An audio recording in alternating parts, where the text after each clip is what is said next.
pour quel crime Hossein Ahmadi, réfugié en France, a été tué par balle? C'est Hossein Ahmadi. Pourquoi Gholam Reza Khorrami, qui a eu son diplôme d'ingénieur en France, a été matraqué à coups de bâton?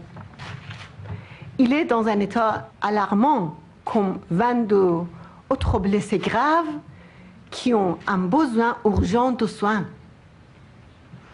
Leur crime est d'avoir rejoint la résistance Ashraf pour défendre la liberté et la révolte contre la dictature intégriste, tout comme les Français fidèles à leur patrie qui avaient rejoint Londres pour résister à l'occupation nazie.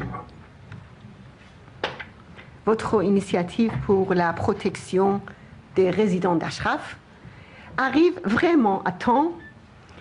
Son massacre a provoqué l'indignation de la communauté internationale et des Nations Unies.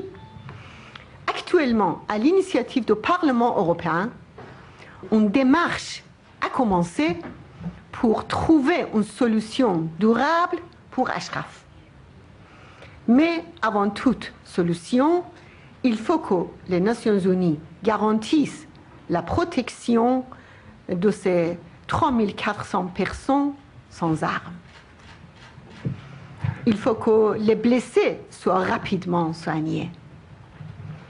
Je suis heureuse de voir que les parlementaires français soutiennent le plan du Parlement européen et rejettent tout déplacement des Ashrafiens à l'intérieur de l'Irak. Ce n'est pas un hasard si le régime iranien et le gouvernement irakien ont décidé d'éliminer Ashraf aujourd'hui. Le vent de liberté qui souffle au Moyen-Orient semble annoncer un tsunami à Téhéran qui va balayer ce régime dans sa totalité. Ce régime qui voit avant tout l'efficacité de la résistance iranienne derrière les soulèvements à travers le pays. Et avant qu'il ne soit trop tard, il va éteindre la flamme de la liberté à Ashraf qui inspire la jeunesse iranienne. L'isolement du régime est d'autant plus grave que le conflit a éclaté dans la maison du guide suprême. Les loups se dévorent et même son fidèle président est devenu infidèle. À une époque, certains cherchaient des modérés dans ce régime. Oui, certains cherchaient des modérés dans ce régime. Mais aujourd'hui, tout le monde voit que cette dictature est condamnée à disparaître.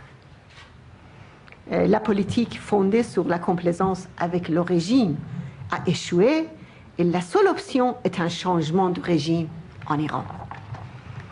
Dès que le changement de régime en Libye a été abordé, la défense de l'opposition est devenue à juste titre un devoir urgent. En Iran aussi, la défense d'Ashraf est une nécessité urgente. Pour le peuple iranien, c'est le seul critère pour évaluer chaque gouvernement et chacun dans le monde sur l'avenir de l'Iran.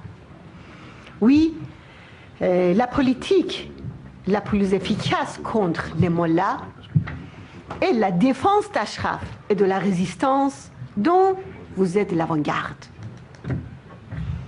Il y a quelques jours, j'ai appelé le gouvernement français à prendre en main l'initiative d'une démarche humanitaire en portant la protection des résidents d'Ashraf devant les Nations Unies et le Conseil de sécurité pour obtenir une garantie. Je suis convaincue que la France peut le faire et cela donnera à la France sa vraie position internationale. C'est dans la même ligne que les demandes des parlementaires français et du peuple iranien. Nous sommes convaincus qu'en tant que parlementaires, vous suivrez et agirez avec courage pour faire aboutir cette cause. Je vous remercie. Merci.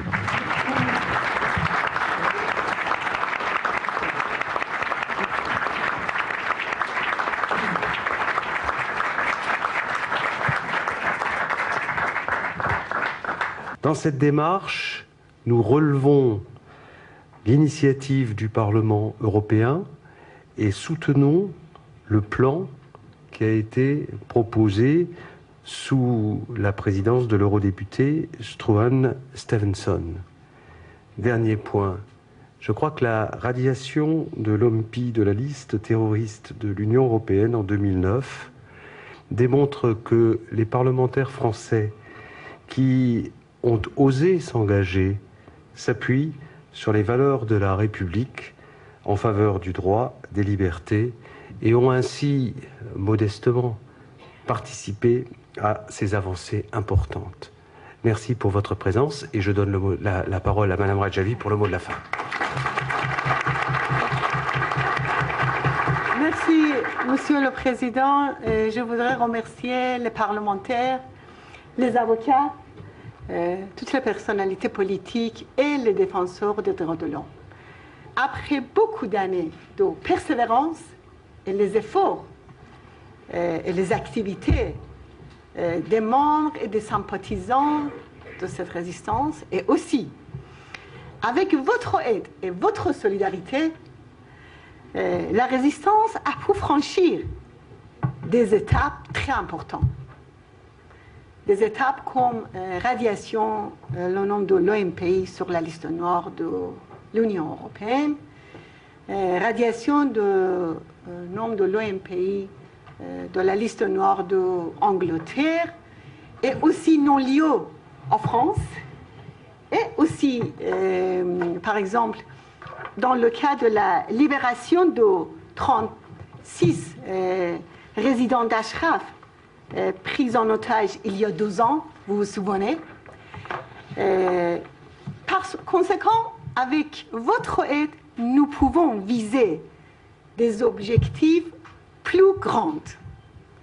C'est pourquoi maintenant, je veux dire qu'on a beaucoup de problèmes très importants, comme les protections, les résidents d'Ashraf en Irak.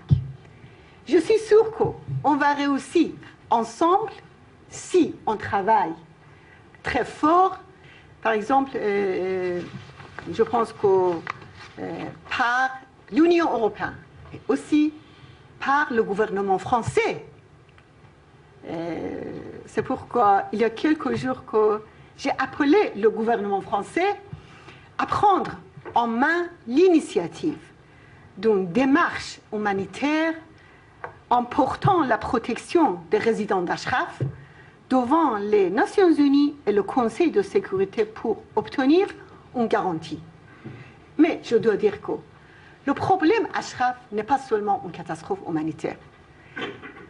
Il y a aussi un problème politique international parce que Ashraf est un centre de l'espoir du peuple iranien pour renverser une dictature religieuse en Iran.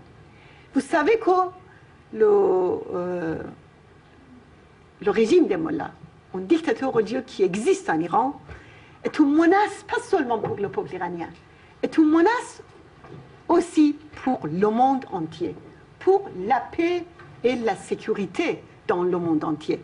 Merci.